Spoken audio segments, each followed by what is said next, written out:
I remade the OG nail gun from Warzone 1. If you haven't already, you guys need to try this out. For the first attachment, we have the Zemin 35 compensated. For the second attachment, we have the His Short light barrel. Third attachment, we have the Marauder grip. Fourth attachment, we have the Chimera laser light. The last attachment, we have the Broodmother conversion kit. Dude, fuck, bro. He's right here on roof. I'm gonna finish. One dude like trying to come up ladder. On you, do now.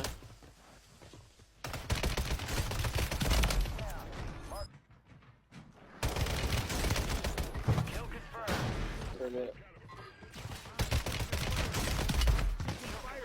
I'll go goose. This fucking. God damn.